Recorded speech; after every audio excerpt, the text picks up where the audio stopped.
Hello everyone, welcome to the studio. आज की इस वीडियो में हम बात करने वाले हैं सीयूईटी से रिलेटेड जितने भी कुछ डाउट्स अभी आपके मन में आ रहे हैं करेंटली, उन सभी को क्लियर करने वाला हूं। सबसे पहले तो ये है कि आप बहुत सारे स्टूडेंट्स कंफ्यूजन में है कि प्रिपरेशन कैसे करें सीयूईटी का, बिकॉज एग्जाम्स आपके बोर्ड एग्जाम्स चल रहे हैं एंड जुलाई में जो है आपका सीयूईटी एग्जाम होने वाला है, तो आप इसमें कंफ्यूज हैं। दूसरी बात, क्योंकि सीयूईटी का जो स्टैटिस्टिक्स डेटा जो सामने आया है जिसमें बताया गया है कि 10 लाख से ज़्यादा लोगों ने अप्लाई किया हुआ है, तो इससे कंपटीशन बहुत ज़्यादा होने वाला है, ये बोल के बहुत लोग डर गए हैं। तो सभी का सोल्यूशन आपको बताने वाला हूँ इस वीडियो में, तो एंड तक बस देखना वीडियो को। तो चलिए स्टार्ट करते हैं। सबसे पहली बात कि सीयूईटी के एग्जाम्स को कैसे प्रिपेयर करें हम लोग। तो पहली बात देखिए, बोर्ड एग्जाम्स के लिए प्रिपेयर कर रहे हो, बोर्ड एग्जाम दे रहे हो आप, तो जब आप पूरी थ्योरी पढ़ ही रहे हो, पूरा एग्जाम को आप प्रिपेयर कर रहे हो, तो सीयूईटी तो उसका एक छोटा ही वर्जन समझो, बिकॉज बोर्ड एग्जाम्स आपका मेन फोकस होना चाहिए। भले ही आपका टर्म 2 हो रहा है, तो उसमें आपको ये करना है कि टर्म 1 के जितने भी हैं वो भी रिवाइज करना पड़ेगा, बस इतना। क्योंकि टर्म 2 के लिए आप अभी ही पढ़ रहे हो, बोर्ड एग्जाम दे रहे हो, तो आपका वो पूरा प्रिपेयर्ड होगा। टर्म 1 जो है बस वो आपको प्रिपेयर्ड करना पड़ेगा, जिससे आप, क्योंकि सीयूईटी में जो पूरा सिलेबस आएगा, एंड सीयूईटी का जो सिलेबस है वो बहुत ज़्यादा हार्ड नहीं होगा, स्ट्रिक्टली वो एनसीईआरटी तक ही सीमित रहने वाला है, उससे ज़्यादा उसका कोई डिफिकल्टी लेवल नहीं होगा। तो उसमें आप ये मान के चलिए कि क्वेश्चन जो होंगे आसान होंगे, बट ये है कि एमसीक्यूज होंगे, तो आपको पूरा सिलेबस पता होना चाहिए, कहीं से भी आ जाएगा उस सिलेबस के अंदर से, तो वो पूरा आपका प्रिपरेशन होना चाहिए एंड उसको आप कर लोगे, उसमें ज़्यादा टेंशन वाली बात नहीं है, बिकॉज टर्म 2 आप ऑलरेडी कर रहे हो एंड टर्म 1 का आप 1 महीने के अंदर कर सकते हो। दूसरी बात की डाटा जो आया है कि 10 लाख से ज़्यादा लोगों ने अप्लाई किया है, तो कंपटीशन बहुत ज़्यादा है, नीट और जेई के मुकाबले कर रहे हैं लोग। तो देखिए सिंपल सी बात है कि सीयूईटी जो है वो सारी यूनिवर्सिटीज़ को कंबाइन किया गया है, सेंट्रल यूनिवर्सिटीज़ को, उसमें कुछ प्राइवेट यूनिवर्सिटी भी आ चुकी हैं अब तो मैक्सिमम जो है 48-49 हो चुकी हैं सब यूनिवर्सिटीज़ इसमें। एंड इसमें जो है पहले तो जेई और नीट, ये जो दोनों कैंडिडेट जो होते हैं, जेई वाले बच्चे और नीट वाले बच्चे, वो लोग भी इसमें अप्लाई कर रहे हैं, एंड जो ग्रेजुएशन नॉर्मल बीए बीकॉम ये सब करना चाहते हैं वो लोग तो अप्लाई कर ही रहे हैं। तो इसीलिए इसमें ज़्यादा क्राउड हो गया है। ऐसा ये मत सोचिए कि सभी का मेन टारगेट यही है। और उस डेटा से ये भी निकल के सामने आया है कि सबसे ज़्यादा जो है डीयू के लिए अप्लाई कर रहे हैं बच्चे, उसके बाद बीएचयू है और उसके बाद इलाहाबाद यूनिवर्सिटी है। तो इन 3 यूनिवर्सिटी के बहुत ज़्यादा एप्लीकेंट्स सामने आए हैं अकॉर्डिंग टू द रिपोर्ट्स। तो इससे आप समझ सकते हैं कि सबसे ज़्यादा ड्यू के लिए मतलब लोग अप्लाई कर रहे हैं, ड्यू पॉपुलर वैसे भी है, एंड उसके बाद बीएचयू और इलाहाबाद यूनिवर्सिटी को टारगेट लोग कर रहे हैं। तो ये भी आपको समझ के चलना है कि आप किसको टारगेट कर रहे हैं, उसके हिसाब से आप इस डाटा को मीनिंगफुल समझ सकते हैं।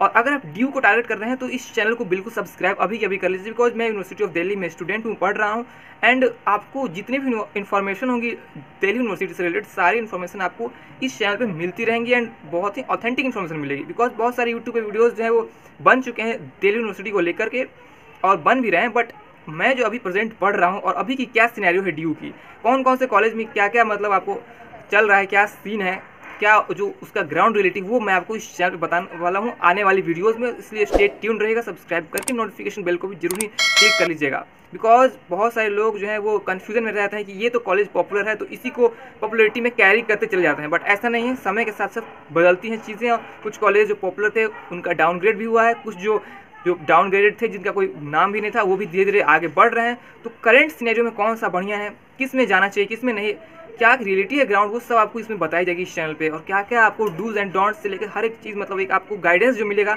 वो इस चैनल पे मिलेगा। अगर आप ड्यू के लिए प्रिपेयर कर रहे हो, स्पेशली टारगेट कर रहे हो ड्यू के लिए, तो बिल्कुल मिलेगा, क्योंकि आपको पता होना चाहिए कि आप कहाँ से जा रहे हो। बहुत ज़्यादा हाइप भी कुछ चीज़ें हैं, कुछ चीज़ें जो हैं अंडररेटेड भी हैं, तो उन चीज़ों को नॉलेज अगर होगा तो आपको ज़्यादा एक्सपेक्टेशन उसी हिसाब से आप करोगे, नहीं तो आपको यहाँ पे आके फिर एक्सपेक्टेशन जो आपकी मीट नहीं होंगी तो आपको अच्छा नहीं लगेगा। इसलिए मैं सारी इन्फॉर्मेशन देते चलूँगा, तो चैनल को सब्सक्राइब कर लेना। दूसरी बात आती है कि प्रिपरेशन का मैंने बता ही दिया आपको, क्योंकि 12th लेवल का है, तो पार्ट टर्म 2 आपने प्रिपेयर कर लिया है, तो टर्म 1 का आपको सिर्फ करना रहेगा। उसमें कोई कोचिंग की जरूरत नहीं है, अगर आप खुद से सिंसियर स्टूडेंट हो तो कोई कोचिंग की जरूरत नहीं है, कोई कोर्स की जरूरत नहीं है, खुद कर लोगे। रही बात जनरल टेस्ट की, जिसके लिए बहुत ज़्यादा लोग परेशान है कि जनरल टेस्ट कैसे होगा, जनरल टेस्ट कैसे होगा, तो रही बात जनरल टेस्ट तो सारे कोर्स के लिए कंपलसरी नहीं है। ड्यू की अगर बात की जाए तो ड्यू में भी मैक्सिमम कोर्सेज के लिए जो है वो डोमेन स्पेसिफिक और लैंग्वेज जो है बस वही है। जनरल टेस्ट कुछ एक कोर्सेज के लिए हैं, कुछ कोर्सेज के लिए हैं, तो अगर स्पेसिफिकली आप उस कोर्स को टारगेट कर रहे हो तब आपको करना पड़ेगा। अदरवाइज जो है जनरल टेस्ट को आपको कोई ज़रूरत नहीं पड़ेगी, वो आपने रिक्वायरमेंट्स में अपने देख रखा होगा पहले से ही। और उसके लिए प्रिपरेशन भी करना है तो वो कोई बहुत ज़्यादा हार्ड नहीं है। उसके लिए आप यूट्यूब पे फ्री में बहुत सारे लेक्चर्स मिल जाएंगे, आप देख के उससे भी पढ़ सकते हो, बुक्स से भी पढ़ सकते हो। किसी की कोर्स लेने की खास नीड नहीं है यहाँ पे अभी। और अगर आप लेज़ी हो, आप खुद से नहीं कर पाते हो कुछ चीज़ें, तो आपको कोर्स लेना ही पड़ेगा एक सिस्टमेटिक वे में करने के लिए, जो आपको पुश करे उसको करने के लिए, तो वो आप कोर्स भी ले सकते हो। कोई इसमें वैसी बात नहीं है, कोर्स भी ले सकते हो, बट खुद से भी हो सकता है, ये मैं ये कहना चाहता हूँ, ठीक है। नेक्स्ट बात आती है कि अब हमारे एग्ज़ाम्स की जो है वो डेट, तो एग्ज़ाम्स की डेट बहुत सारे लोग बोल रहे हैं कि आपको एग्ज़ाम की डेट जो है बढ़ जाएंगी, हो सकता है second third week of July में, कुछ लोग बोल रहे हैं। बट मेरी मानिए तो सेकेंड वीक ऑफ जुलाई में डेफिनेटली एग्ज़ाम्स हो जाएंगे, बिकॉज एग्ज़ाम्स को करना है, उसके बाद रिजल्ट भी देना है, उसके बाद सेमेस्टर भी चालू करना है। तो इस साल कोविड जैसा कोई सीन नहीं है अभी, तो सेमेस्टर को जो पहले से बिगड़ चुका है सेमेस्टर का जो टाइमिंग जो है वो बहुत ज़्यादा लेट चलते आ रही थी सेमेस्टर्स, तो उसको ब्रेक करना है। तो टाइमली एडमिशन्स इस साल ज़रूरी होगा, इसलिए एंड उसके बाद क्योंकि रिजल्ट आने के बाद भी एडमिशन भी 1 महीने तक चलता रहता है, और इस साल तो पूरा न्यू प्रोसेस होगा CUET के थ्रू, तो पूरा आपको थोड़ा समझने में भी, मतलब उसके लिए आपको 1 मंथ तो लग ही जाएंगे। एडमिशन के क्राइटेरिया में काउंसलिंग होते होते आपकी पूरी, आप जब तक एडमिट हो जाओगे जिस कॉलेज में, तब तक 1 मंथ लग ही जाएगा। ड्यू का भी 1 महीने चलता है एडमिशन प्रोसेस। तो इन सब के लिए है, तो टाइमली ही एग्ज़ाम ली जाएगी, डिले एग्ज़ाम में नहीं होगा।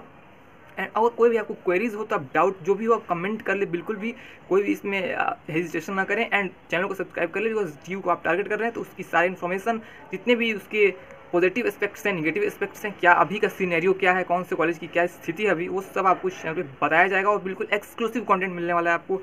कोई ऐसी पुरानी रिपीटेड कहानी मैं नहीं बताऊंगा जो ऑलरेडी यूट्यूब पे है, क्योंकि वो है और आप जाकर देख सकते हो, सर्च करोगे तो फर्स्ट नंबर पे वही आएगा। तो मैं आपको कुछ ऐसी बातें बताऊंगा, कुछ ऐसी यूनिक चीज़ें बताऊंगा जो आपको जानना जरूरी है और जो अभी तक किसी ने नहीं बताया है। तो उनके लिए आप स्टे ट्यून्ड रहें एंड पढ़ाई पे फोकस करें। ऑल द वेरी बेस्ट, मिलते हैं नेक्स्ट वीडियो में, तब तक के लिए बाय।